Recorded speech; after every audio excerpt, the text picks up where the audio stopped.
Coronel Gerson Gomes está chegando para conversar conosco. Barros me dizendo aqui que a eleição no Peru continua meio que estagnada, a apuração, né, Barros? Sim, estagnada ainda, Pitoli, em 98,258%. Estou conferindo aqui direto. Lá está tendo que pôr ponto 258 de tão justa que está, né? Tá. A Keiko Fujimori, a candidata de direita, tem 50,004%. Meu Deus do céu. O Roberto Sanches, 49,996%. São 9.036.046 votos para Keiko, 9.034.743 votos para o Roberto Sanches. Já abriu uma diferença 1.000 votos. De pouco mais de 1.000 votos. Ontem era 62 votos à tarde? Isso, Opa. Aliás, ontem nós começamos o dia com 600 votos de diferença, você vai se recordar. Depois a diferença foi diminuindo e agora a Keiko abre uma vantagem um pouco maior. Perfeito. Tudo certo com o Coronel, Edson? Só trazer mais uma informação rapidinho, então, enquanto o Coronel acessa.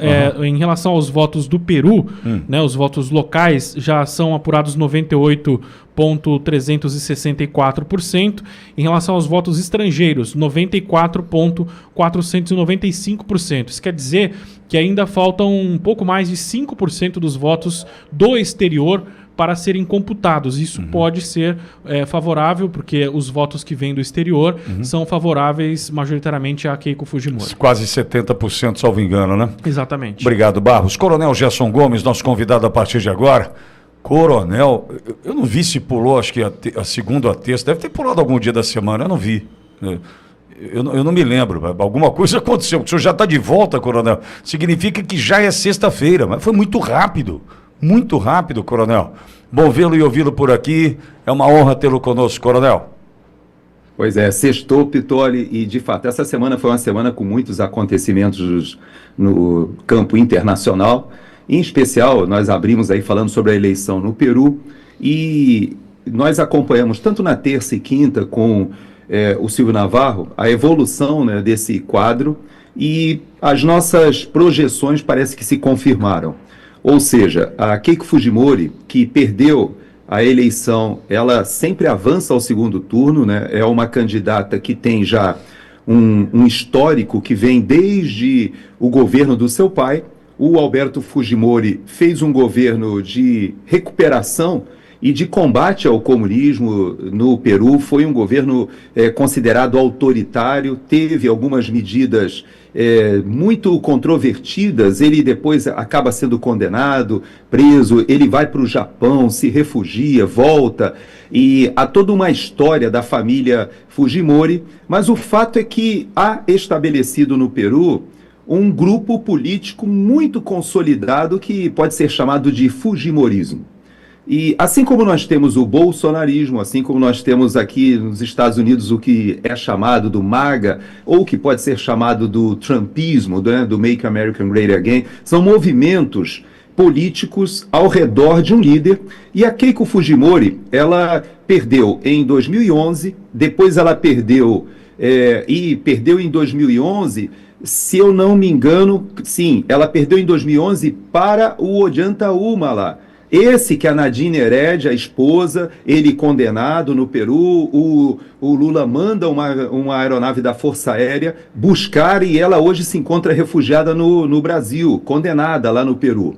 Mas a Keiko perde para o Ollanta em 2011, depois ela perde em 2016, uma eleição muito importante para a gente entender o que está acontecendo agora no Peru. Eu vou voltar nessa eleição 16. Depois ela perde em 2021, aí sim, para um líder de esquerda vindo das regiões cocaleiras, e que também sofre o impeachment. Durante todo esse período, o Peru teve vários presidentes, e por que eu torço muito para que agora, no dia 28 de julho, que é o dia da posse do presidente lá no Peru, a Keiko Fujimori, ela possa assumir o poder. E por que eu tenho essa torcida?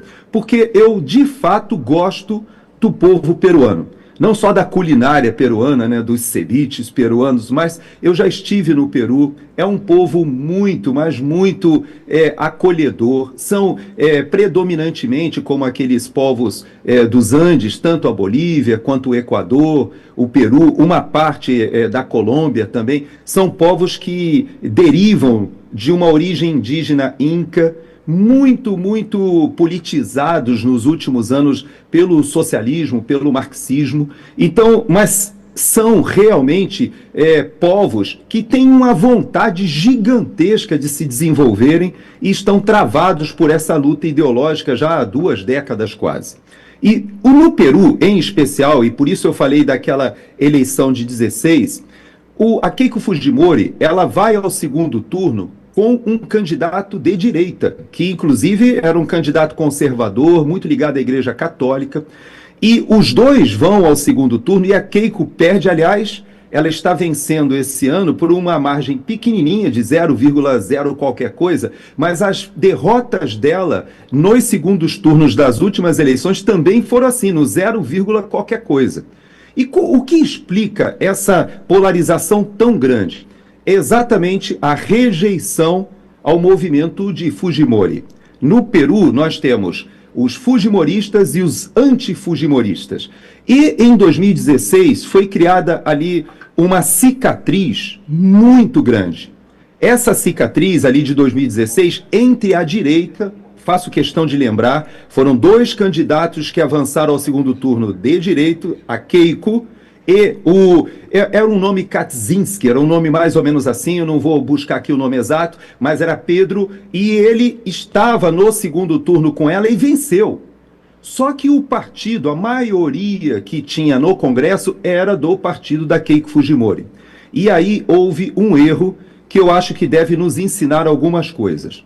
Nesse período, o partido da Keiko Fujimori foi para a oposição, então nós tínhamos uma força política de direita na oposição a um presidente de direita. A esquerda ficou irrelevante nesse período, completamente irrelevante.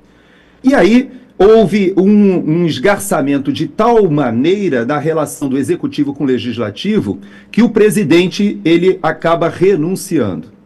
Novamente, entra períodos de interinidade e tal, etc. Vem a outra eleição, aí ganha a esquerda. Ganha por quê? Porque a direita estava cisalhada, a direita estava dividida. E agora, vamos para essas eleições agora desse ano. Veja que coisa interessante. No primeiro turno, a Keiko Fujimori passou na frente, diferente do que aconteceu lá no Chile, né, que a candidata comunista apoiada pelo Boric passa no primeiro turno na frente, depois a direita toda se une no segundo turno e tem uma vitória que já era previsível. No Peru não. No Peru, no primeiro turno, a Keiko passa na frente. O segundo colocado ganha por apenas 20 mil votos, ou 21, coisa assim, muito pouquinho do terceiro colocado, que era de direita. Nós íamos ter novamente uma eleição de segundo turno entre os 2 movimentos políticos de direita no Peru. Mas aí o que aconteceu? Houve muita controversão nesse primeiro turno, porque a comunidade internacional em peso votou no prefeito de Lima, que era o candidato da direita que iria disputar com a Keiko Fujimori no segundo turno. Nós vimos ver uma reedição de 2016. Então, olha só que coisa interessante. Ele perdeu e, obviamente, se ele vinha no terceiro lugar e estava praticamente empatado ali com o candidato da esquerda, nós deveríamos ter visto uma reprodução do que aconteceu no Chile, ou seja, todos se unirem para derrotar o candidato da esquerda, não é mesmo? Mas não é isso que acontece. Todas as eleições, no segundo turno, há um fujimorismo e um antifujimorismo. E aí o que acontece? Essas cicatrizes lá do passado, desse movimento da direita, ele acaba vindo à tona de novo e graças a Deus, esse ano, pelo menos o pessoal no exterior que votou contra a Fujimori, mas que votou a favor do candidato de direita, que é o atual prefeito, era o atual prefeito de Lima, parece que se descompatibilizou para a eleição, esse movimento agora votou na Keiko Fujimori. Você fala dos votos do exterior que estão chegando, eu vi a chegada dos votos da Argentina lá em Lima, muito importante, a massa dos votos da Argentina também ajudaram a colocar a Keiko Fujimori à frente. Agora, indiscutivelmente, o que decidiu essa eleição, aparentemente não há como reverter mais essa vitória da Keiko Fujimori, foram os votos daqui dos Estados Unidos. Lá em Miami, realmente há uma comunidade muito grande peruana e mais de 80% rejeitam o comunismo e rejeitaram o candidato da esquerda. Então, algumas lições para a gente, porque nós temos um problema a resolver no país. Eu costumo dizer, Pittoli, que a decisão que nós tomaremos esse ano vai comprometer a década de 30 no Brasil, mas em contrapartida, se nós tomarmos a decisão correta e o Flávio fizer um governo de transição, de reconstrução, de reforma dessa estrutura toda, é quase como um governo Temer alavancado, né? Porque o governo Temer fez essa transição após o impeachment de Dilma Rousseff, recebeu o país detonado numa crise econômica gigantesca, numa crise moral, inclusive, com crime organizado, corrupção, e é exatamente esse mesmo quadro que nós temos agora. E se nós tomarmos a decisão correta como país, como sociedade, sim, na década de 30 nós temos como inserir o Brasil de novo numa ascendente virtuosa. E essa é a minha, vamos dizer assim, a minha projeção, Pittoli, para o momento decisivo que nós estamos. Olhando para o Chile, olhando para a Bolívia, que também fez a eleição de um candidato de direita e hoje está tendo dificuldade ali com o Evo Morales, mas o Peru agora, com certeza a Keiko, ela terá dificuldade nessas áreas mais cocaleiras, terá dificuldade, inclusive, nas questões e de articulação política com o antifujimorismo, mas eu acredito que o povo peruano está cansado, viu, Pittoli? Eles chegaram a um ponto de esgotamento e na capital, na área do litoral ali do Pacífico, quase todos apoiam Keiko Fujimori com muita força, então ela terá o desafio de unir o país, de promover a coesão nacional, particularmente nessas áreas de interior. Coronel, numa missão difícil, né? Porque 50-50, a gente pode tratar dessa forma, porque está 50-004 contra 49-996. É um 50-50, é uma missão bastante difícil. Agora, Coronel, eu não poderia deixar de tratar, embora já tratamos a exaustão, a questão de Lula nisso tudo, né? Porque mais uma vez, e o senhor conhecedor do tema, e por isso eu provoco nesse sentido, o Lula isolado mais uma vez, não é? O Lula e o seu Foro de São Paulo, vendo a Cuba na situação em que se encontra, Nicarágua também já no radar, ou seja, cada vez mais isolado de fato, enterrando, ou perto de enterrar de uma vez por todas esse Foro de São Paulo, Coronel? Não tenha dúvida, mas eu vou voltar à sua provocação da sua frase final antes de mudar para o Lula, porque você me fez um questionamento sobre a dificuldade do 50-50. Por incrível que pareça, Pittoli, o Peru e o Brasil são muito parecidos nessa questão. E eu quero te dizer que no Peru, a esquerda, ou seja, essa esquerda que você vê identificada com o PT, com o PSOL, com o Movimento Sem Terra, essa esquerda no Peru, ela é minoritária do ponto de vista político, assim como no Brasil também. É interessante que esse 50-50, ele não representa direita contra esquerda, não. Ele representa o fujimorismo e o antifujimorismo. Aí o que acontece? O voto no segundo turno não foi de apoio, ele foi um voto de rejeição. Ou seja, quem votou contra o candidato de esquerda eram aqueles que entendiam que, apesar da Fujimori representar algo que eles não gostariam de ver ainda à frente do país, eles já haviam se manifestado 3 eleições, na verdade 4 eleições, já dizendo isso, mas eles também não queriam a esquerda, pelo contrário, eles odeiam o legado da esquerda no Peru. Então, esse antifujimorismo, ou seja, a rejeição a Keiko Fujimori, é que se manifestou nesse 50-50, não esquerda e direita. Pelo contrário, a direita no Peru, os movimentos conservadores, os movimentos liberais, eles são maioria no Peru. E no Brasil? No Brasil acontece exatamente a mesma coisa. O PT, ele tem minoria no Congresso Nacional. O nosso problema no Brasil chama-se Centrão. E é o mesmo problema que acontece lá no Peru. Existe um grupo muito que foi, inclusive, sofreu muito com a corrupção da Odebrecht lá no Peru. Há muitos casos de corrupção que foram conectados com a Lava Jato lá no Peru. Eles sofrem.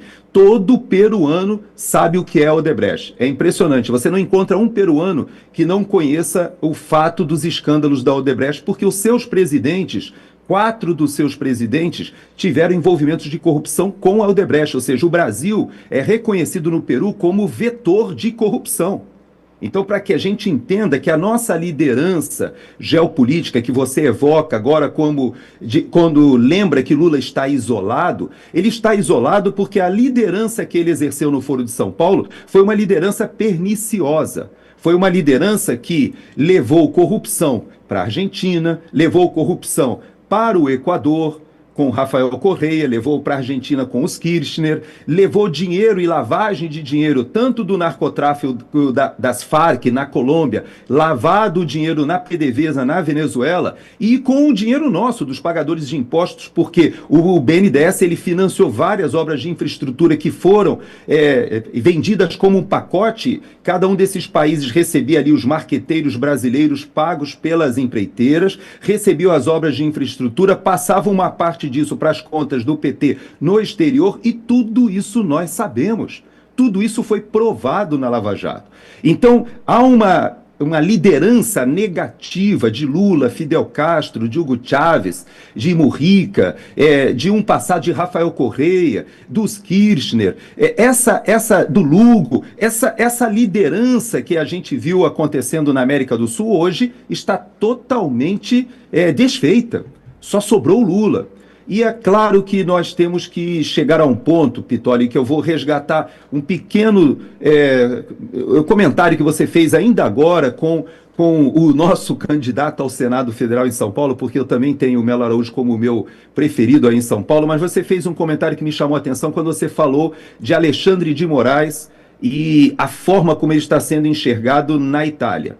Agora que a Carla Zambelli teve o reconhecimento da perseguição política e principalmente do fato de que o Alexandre de Moraes ele não poderia ter cometido os crimes de responsabilidade que cometeu à frente desses processos. O que, de certa forma, bota a legitimidade desses processos em suspensão também, ou em suspeição, melhor dizendo. Por quê? Porque tanto o presidente Bolsonaro está sendo perseguido ainda por um juiz que não deveria mais estar na Suprema Corte. E eu faço questão de tocar nesse ponto porque eu tenho dito que Alexandre de Moraes é o nosso Diosdado Cabello. E para quem não lembra, Diosdado Cabello é o único remanescente da estrutura realmente criada ali pelos cubanos na Venezuela, com poder ainda para retardar a transformação da Venezuela. Eu posso afirmar para você que, enquanto Alexandre de Moraes e Diosdado Cabello não caírem e não forem levados aos tribunais para serem realmente responsabilizados pelos crimes que cometeram, tanto Alexandre de Moraes quanto Diosdado Cabello impedem o restabelecimento do Estado de Direito nos seus respectivos países, na Venezuela e no Brasil. O processo que está ocorrendo na Venezuela hoje é um processo lento, demorado, mas está sendo planejado para retroceder ao que nós tínhamos de democracia e instituições na Venezuela. Mas vejam que eles deterioraram de tal forma que esse retorno está sendo traumático, está sendo difícil. E o Brasil? O Brasil, as nossas elites têm que tomar uma decisão. O que nós queremos? Nós vamos realmente chegar a 2027 com Alexandre de Moraes na possibilidade de assumir a presidência do STF? Nós teremos a desfaçatez de continuar empurrando com a barriga o fato do Banco Master ter revelado que numa degustação de uísque em Londres, nós tínhamos o diretor da Polícia Federal, nós tínhamos ali o ministro da Justiça, nós tínhamos ministros da Suprema Corte, Alexandre de Moraes e Toffoli, mas também o atual corregedor, que foi aprovado pelo Senado, do Conselho Nacional de Justiça, o missão dada, missão cumprida. Nós tínhamos ali naquele mesmo evento o Hugo Mota, e agora a gente sabe que o Banco Master pagou 30 milhões de dólares para o presidente do Senado, para o Alcolumbre. E tudo isso é normal para a gente? Será que nós vamos continuar indo em direção ao abismo e aceitando isso como normal? Então, a única forma da gente encarar esse problema é se nós entendermos que, se a maioria não é de esquerda no país, quem realmente está causando esse tipo de retardo para que a gente volte à Constituição de 88, volte... E olha que a Constituição de 88, para mim, é uma Constituição péssima, mas, apesar de todas as falhas, de todas as emendas, é uma das Constituições com mais emendas que existe no planeta, mas, apesar de tudo isso, o Supremo Tribunal Federal hoje se tornou no foco de instabilidade política no país, porque ele não respeita a própria Constituição, que deveria ser o seu papel precípuo. Então, nós estamos hoje numa crise institucional tão grande e parece que a população está quase que amortecida, quase que está adormecida, quase que anestesiada, porque é tanto escândalo e parece que, de certa maneira, eles vão se sobrepondo e nós não nos indignamos mais. E aí é que eu digo para você, Pitório, eu falei para você na semana passada e repito, eu tenho pedido muito a Deus por você, pela Auriverde, porque são poucos os canais hoje que têm tido coragem de alertar a nossa população de que, assim como o povo peruano teve que passar todo esse período de 10 anos vivendo com 8 presidentes diferentes, de instabilidade política prejudicando o país, nós temos alguns povos que já estão querendo se levantar, como a Bolívia, depois de 25 anos de narcoditadura ali de Evo Morales. Nós temos a Argentina se levantando agora, que consegue virar a página do kirchnerismo, que não deixa de ser uma herança do peronismo. É exatamente o que nós temos que fazer no Brasil. A gente precisa virar essa página do socialismo. O Brasil hoje é um dos países mais socialistas do planeta sem percebermos. O Estado agigantando, os impostos subindo, a propriedade privada sendo atacada das maneiras mais sutis e nós não estamos discutindo isso. Hoje a população está dependendo do Estado porque o Estado está obrigando a uma submissão que nós não podemos aceitar. E temos saída para isso? Temos, mas precisamos de uma conscientização de que será difícil. Quem acha que Gilmar Mendes, que Alexandre de Moraes, que Toffoli, que Zanin, eles entregarão o poder, porque eles sabem, se Flávio for eleito e se o Senado Federal for eleito majoritariamente, lhe dando possibilidade de governar o país, eles serão responsabilizados e não será somente Alexandre de Moraes, não será somente Toffoli. Nós teremos realmente uma limpa, uma reforma do judiciário, do legislativo, por que não dizer, porque também há muita excrescência no legislativo, nós vimos. Por que você acha que o missão dada, missão cumprida foi aprovado essa semana no Senado? Porque aquele que está nos casos da corrupção do Poder Judiciário nos estados, ou seja, o que julga a ética de juízes, desembargadores e ministros do STJ, é esse que tem conexão com os senadores, que tem interesses exatamente cruzados ali nessa promiscuidade que a gente vê entre o Poder Judiciário e o Poder Legislativo. Para ser desfeito isso, nós temos aí um desafio gigantesco quase igual ao que está acontecendo na Venezuela. Só não temos a violência, talvez, do que está acontecendo na Venezuela, porque a gente observa que foram anos em que o narcotráfico avançou, inclusive avançou sobre as Forças Armadas. Então, hoje, no país, nós estamos numa encruzilhada, Pittoli, e a gente precisa tomar essa decisão. Ou então, nós vamos comprometer não só esse próximo governo, mas a década de 30 praticamente será perdida se nós encararmos mais um ano ou mais 4 anos de PT, Pittoli. Concordo. Coronel, há alguns minutos passou uma mensagem pelo chat que me chamou a atenção, né? Do que Marco Rubio já conseguiu fazer em em aproximadamente 1 ano e meio de governo Trump, né? Eu acho que era importante, o senhor que tem essa facilidade de fazer essa conexão geopolítica, mostrar para a gente o que Marco Rubio, secretário de Estado norte-americano, já conseguiu fazer. Porque, Coronel, se a gente olhar Venezuela, daí a gente olha, né, a classificação das facções criminosas, o que conseguiu avançar com relação à segurança em países como a Argentina, o escudo das Américas, né? Argentina, Paraguai, enfim. Aí a gente tem agora Cuba sendo asfixiada financeiramente falando, o sinal para Noriega, né? Aliás, para Ortega, né? Na Nicarágua. Lula pressionado, porque Lula está querendo dar resposta agora sobre desmatamento, sobre isso, sobre aquilo, né? Querendo falar que tem PEC da segurança pública, que a gente sabe que é fajuta também, mas a importância de Marco Rubio, que está cotado, ele vence, né, para disputar a presidência dos Estados Unidos já na próxima eleição, porque Trump não pode ir à reeleição, segundo a Constituição americana, mas é muito importante a gente olhar para o trabalho do Rubio, né, Coronel? Não tenha dúvida, você levanta o que eu tenho chamado de uma janela de oportunidade sem precedentes para o Brasil. Porque é inegável que nós temos no nosso continente americano a potência hegemônica ainda do planeta, tanto no campo militar quanto no campo econômico. Muita gente remete à ideia, né, de analistas de que a China seria a potência econômica que inexoravelmente conquistaria a hegemonia do planeta, e há um planejamento de que eles cheguem a 2049, né, nos 100 anos da Revolução Comunista lá na China, com esse papel de maior potência global. Mas a verdade é que o presidente Trump, quando volta para o seu segundo mandato, ele volta obstinado, sabendo que é a sua última oportunidade de interferir nesse processo. Ele não aceita o fato de que os Estados Unidos devam ceder esse espaço geopolítico para a China sem providências de que o próprio povo americano pode tomar. Por isso ele cria essa ideia do refazer um Estados Unidos grande, né? Essa é a ideia do Make America Great Again.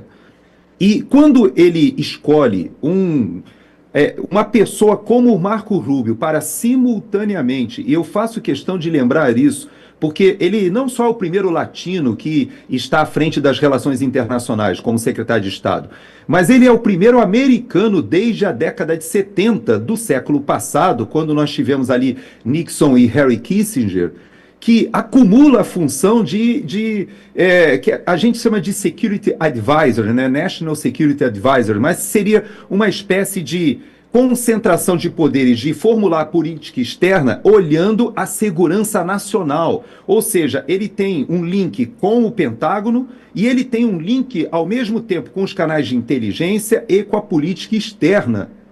Isso em uma pessoa só, que é um latino filho de cubanos. Quando a gente tem o Marco Rubio desempenhando uma concentração de poder tão grande, e você tem um presidente no Brasil que se refere a ele como o tal do Marco Rubio, a gente já começa a perceber que há uma dissonância entre isso que eu chamo de uma janela de oportunidade com a posição brasileira. E por que eu falo janela de oportunidade? Porque os Estados Unidos nunca, na minha geração, nunca olharam a América Latina como realmente um espaço de prioridade na sua política externa. É diferente agora com Marco Rubio. Eu ouso afirmar que o presidente Trump conhece muito pouco da América Latina e da América do Sul. Muito pouco, realmente. Eu acredito, pelo perfil do americano, que ele sabe da América do Sul aquele básico que todo americano sabe da nossa região.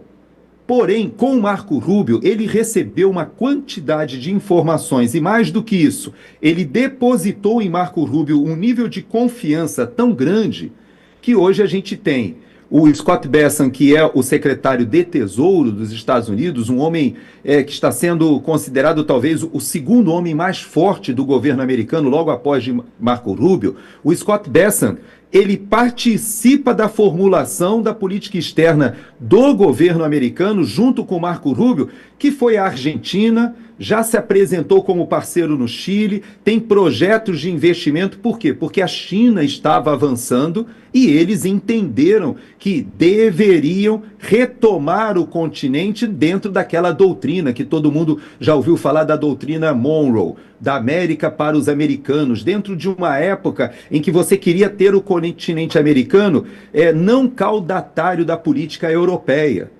Mas hoje, o presidente Trump, ele refaz essa doutrina dizendo: nós vamos investir na segurança hemisférica porque é a nossa segurança. E por isso que quando ele fala de Groenlândia, quando ele fala de Canal do Panamá, as pessoas não entendem, mas se você pegar o globo e colocar, e virar o globo e colocar o Ártico, você vai entender por que ele fala da Groenlândia. Porque há uma proximidade enorme, e são praticamente vizinhos, a Rússia com os Estados Unidos, se você olhar do Polo Norte. E da mesma forma, a China avança pelo Polo Norte para vir em direção aos interesses dos Estados Unidos. É a única barreira que existe, principalmente no que diz respeito a mísseis, controles de satélites, que é o que a tecnologia atual remete. A Groenlândia, para ele, é fundamental. Da mesma forma, o Canal do Panamá, para que ele possa ter a sua marinha de guerra, os seus meios bélicos navais, transitando do Atlântico para o Pacífico. Da mesma forma, ele olha a América do Sul hoje. Então, se nós não entendermos que o presidente Trump é um outsider empresário que olha a oportunidade de reconstrução da indústria americana, de reelevação da economia dos Estados Unidos, de um redesenho, inclusive, do sistema financeiro internacional, tudo isso está acontecendo e o Brasil poderia ser o líder regional da América do Sul se fosse parceiro e se aproveitasse essa onda, se surfasse essa onda com mais inteligência. Nós estamos nesse dilema, porque Marco Rubio, ele conhece o que foi o Foro de São Paulo. Ele sabe, é para ele, é uma questão de honra. Ele não terminará o mandato do presidente Trump, esse mandato, antes mesmo dele ser considerado candidato à sucessão do Trump, ele não terminará esse mandato dele de secretário de Estado sem acabar com a maior ditadura, a ditadura mais longeva da América, que é a ditadura em Cuba, que seus pais conhecem muito bem. Ele não vai terminar o seu mandato sem desfazer o Foro de São Paulo. E aí entra a questão do Lula.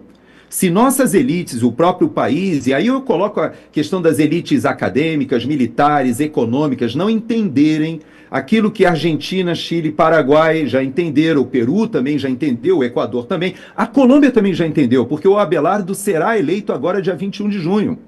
Ou seja, toda a América do Sul migrou e a Venezuela foi obrigada a migrar, está sendo tutelada nessa direção. Toda a região está migrando para se alinhar para a política externa do governo americano. E você pode surfar essa onda, você pode aproveitar essa janela de oportunidade, ou você pode se colocar como a resistência socialista, marxista contra o imperialismo yankee.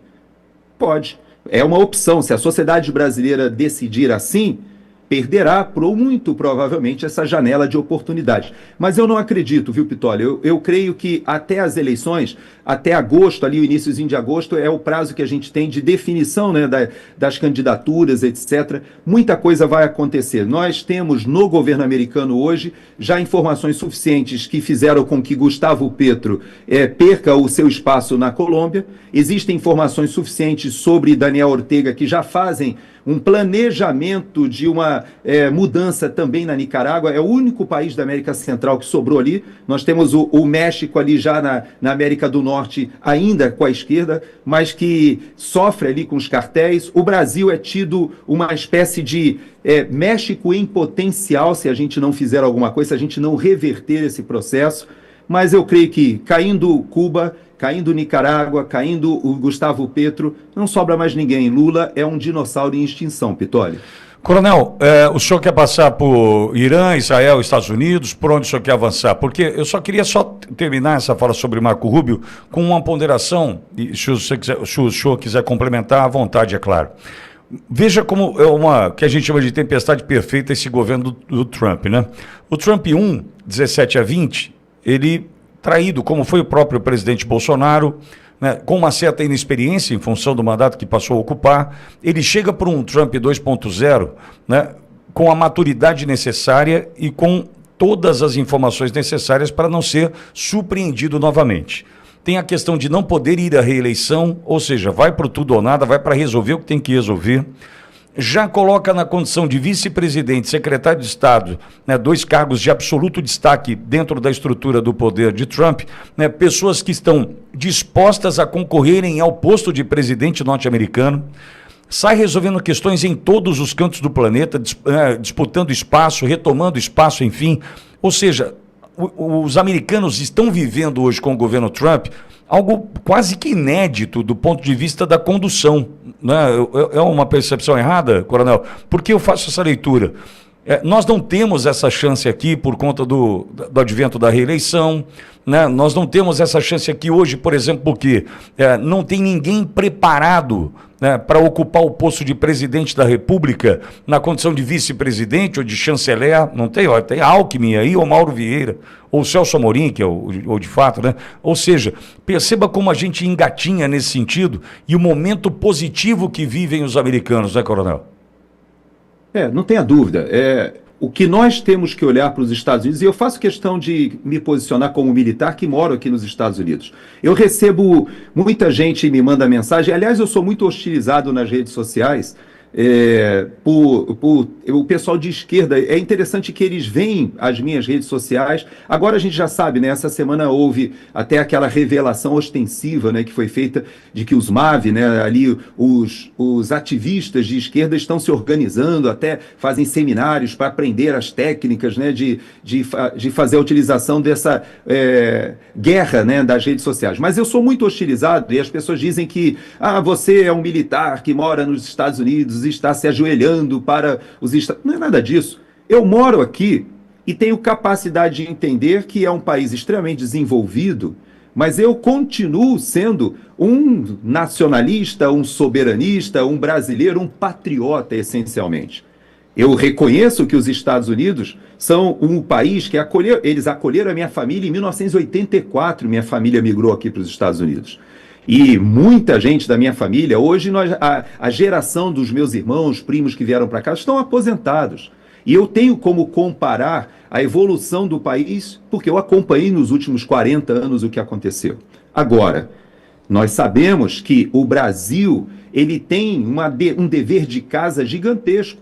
E nós temos que olhar o que está acontecendo aqui e aprendermos. Por exemplo, o governo Lula é o governo Biden que nós tivemos aqui, porque foi o governo que sucedeu a queda de Trump em 2020 e a queda de Bolsonaro em 2022. E nós temos que comparar esses dois períodos. Eu vivo querendo saber quem poderia ser a nossa Kamala Harris. Por que eu faço essa provocação? Porque eu, de fato, acredito que Lula não tem condições de ser o nosso próximo presidente por mais 4 anos, como o Biden também não tinha. E não é só uma questão da senilidade, doença, etc. É uma questão também de um esgotamento de um modelo. E a sociedade americana estava cansada, porque houve um extremo movimento chamado woke aqui, mas na verdade um movimento globalista gigantesco que avançou sobre a sociedade americana e eles reagiram. E nós? Por isso é muito importante a gente entender esse debate no momento em que Alexandre de Moraes mantém o presidente Bolsonaro refém, é um refém político. Nós temos oficiais generais que estão presos hoje em situações inadmissíveis.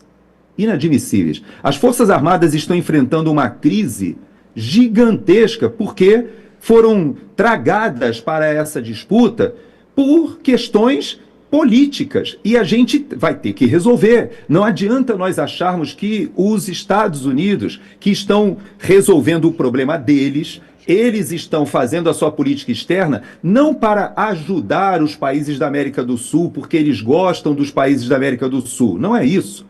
O governo americano, ele pensa nos seus próprios interesses e sabe que ter aliados na América do Sul, que eles chamam de friendshore e nearshore, ou seja, tendo próximo da sua costa amigos e países que possam fazer cooperações, alianças econômicas, militares e até políticas, é a melhor situação para o interesse dos americanos. A pergunta que cada um desses países tem que fazer é: o que é melhor para os nossos próprios países?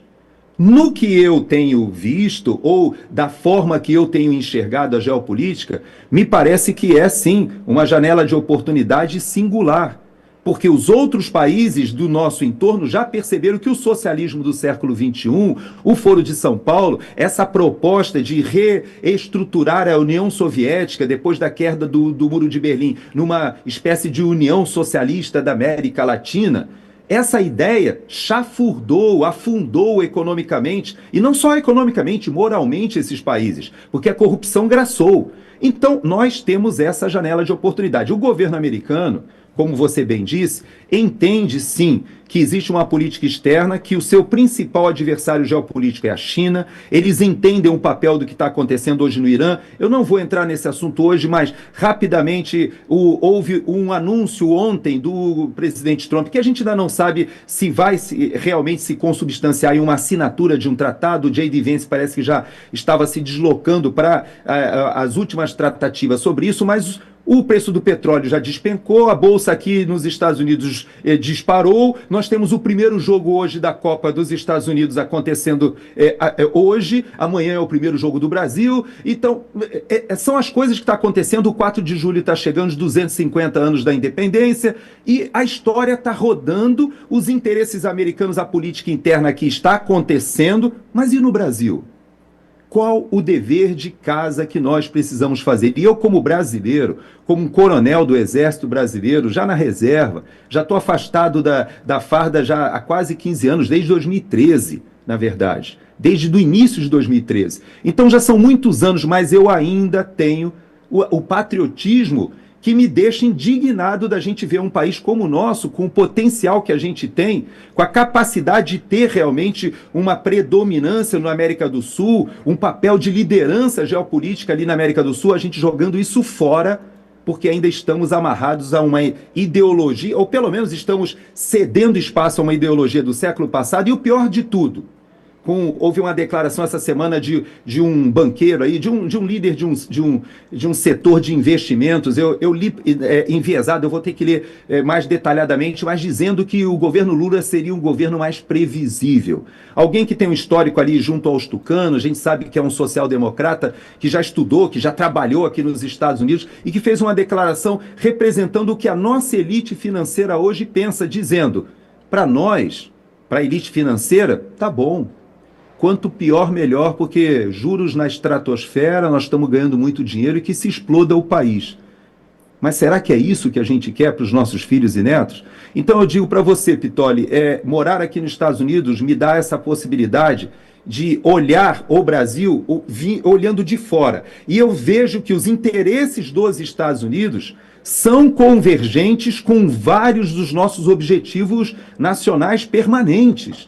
E que a gente pode sim caminhar com um aliado estratégico, ao invés de ficarmos nessa situação, ajoelhados para a corrupção, para interesses desses grupos que se mantêm lucrando, seja qual governo for. Então, o nosso problema hoje é um dever de casa. Digo para você, olho para os Estados Unidos, vejo o dever de casa que eles fizeram na eleição de Trump e nós teremos que fazer em outubro desse ano. Ou estaremos jogando aí o nosso país num abismo no qual nós sairemos com muito sofrimento, com muito ranger de dentes e sangue talvez também. Coronel Gerson Gomes, coronel, obrigado por passar seu tempo conosco, dá um beijão na Daia, bom final de semana para o senhor, coronel. Enquanto você está assistindo esse vídeo, milhares de brasileiros patriotas estão conosco em nossas transmissões ao vivo. De manhã, das 8 da manhã até a 1 da tarde, tem Jornal da Auriverde Brasil. Para fechar o dia, tem o Primeira Página, das 5 da tarde até as 7 da noite. Notícia em tempo real, com análises especialmente feitas para você. Inscreva-se em nossos canais, @Auriverde Brasil, a voz da direita.